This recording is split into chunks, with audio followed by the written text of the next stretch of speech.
Hello, I'm Brandy Agerbeck of LooseTooth.com, and I help you reclaim drawing as your best thinking tool so you can see and shape your life and your work in new ways. And today we have a new idea shaper to meet, which is the retort. What the heck is a retort? This is a retort. So in this idea shaper, we're talking about distilling language for concision and clarity.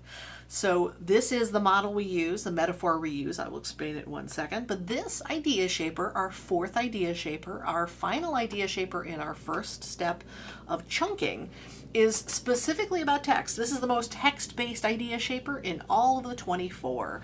And it really is about how do you listen and distill and choose what text, what words go in your visual thinking, in your drawings. And this retort model metaphor came from my good friend John Ward.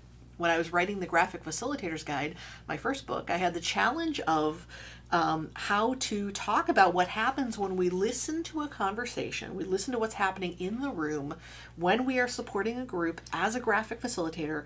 How do we listen to what's happening and how do we distill that down to what exactly is going to go on our giant charts?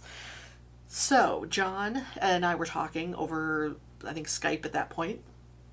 And he said, well, what about a retort? And I said, oh, that's a good idea. Tell me more. And we talked about this metaphor of this thing, which if you have not recognized what the heck that shape is right now or yet, this is a piece of labware, glass labware, where you've got this big round body to this hunk of glass labware and then a long skinny neck. And the idea is you put this glass labware in a holder, in a ring, metal stand that's a ring, and then you heat the liquid in that retort. Now, this is used for different chemical processes. Often we think about this with distillation. You know, usually the equipment's a lot more complicated, but the same kind of idea when you're distilling spirits. But the chemical reaction is that you are applying heat to a liquid. The liquid is heating up and evaporating into this much more concentrated droplets of the stuff until you've got this, drop of pure something, whatever that is. So what we're trying to do metaphorically is find that drop of pure something out of the content we're working with. Now, again, that content could be a lot of different things. It could be listening to a conversation, supporting a group as a graphic facilitator. It could be listening to a teacher or professor, deciding what needs to go in your notes. It could be so many different things. It could be you are working on a project and you're really trying to push away all the stuff you don't need and only get the stuff you do need for anything, whether it's writing a paper, writing a speech, writing a book, anything. Again, it's that idea of this is, let me add the labels now. This, the heat source in this model is your objective. So what is it you are trying to get done? Is it write a paper? Is it remember what the professor said for that next test?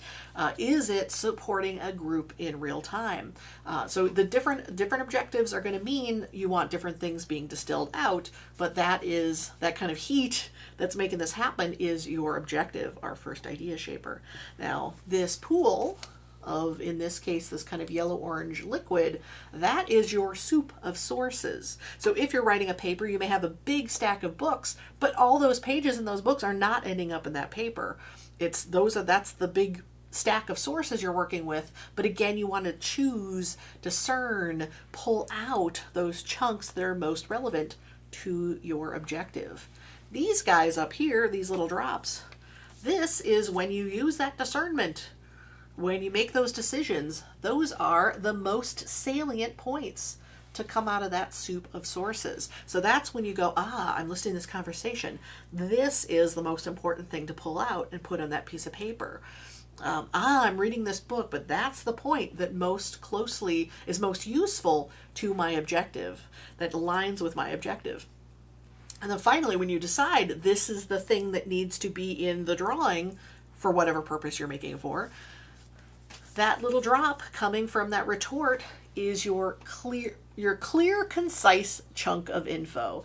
So the way I summarize the retort is it is distilling language for concision and clarity. So you want it to be brief and specific and clear. And I think these skills are extremely useful in writing. As just when you're a student and you're trying to write, one of the worst things is when you find yourself accidentally plagiarizing. Like you don't mean to copy the source, but you need to put it in your own words. When you distill, when you use the retort, you are making the language your own. Depends on what the objective is. Sometimes you have to cite a source specifically and quote it, but other times you need to make new meaning from that source and distill that language. So that is the retort.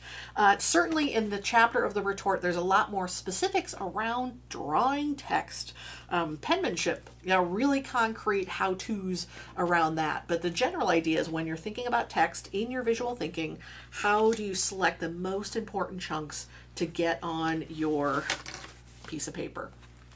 That is the retort. Next week we'll go into a little more detail, but in the meantime, thank you so much for watching, and I welcome questions and comments below.